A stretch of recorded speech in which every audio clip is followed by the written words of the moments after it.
Jacques Chirac said, terrorism has become the systematic weapon of a war that knows no borders or seldom has a face, meaning terrorism also can actually be considered to be a weapon and a calculating device and method that obviously is related to and connected with domestic politics and foreign intervention in one way or another. Terrorism is not a random event. Terrorism just cannot be considered to be a coincidence, a random event, or a disruption of actions or madness, mayhem, disorder, etc. But it's actually very much related to and connected with, as I mentioned earlier, our own domestic politics and national policies and the failure of politicians to basically either wipe or control inflation, unemployment, corruption, injustice, inequality, poverty, discrimination, and that's why sometimes these national politicians and politics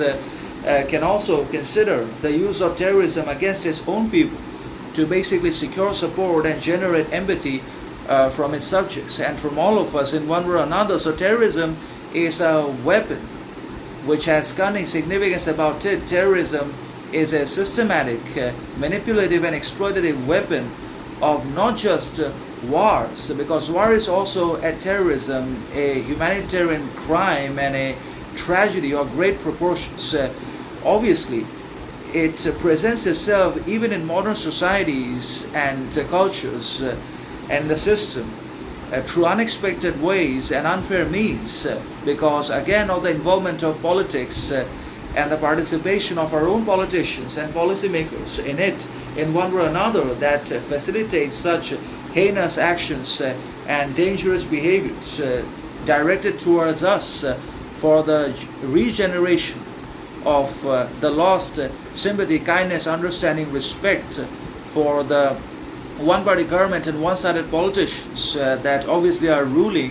for a long period of time. They want to sustain power. They just want to extend their power, influence, and leadership to basically very long periods of time, and they want to stay in position as such, and that's why they create terrorism, which is volitional, intentional, and deliberate, directed at us, and not because of foreign interventions necessarily. But again, terrorism, on the other hand, also has been in the form of war also, because war can also be considered to be terrorism, and it's not random, coincidental, or accidental. Terrorism always has reasons and causes behind it that are far darker and dangerous than they appear to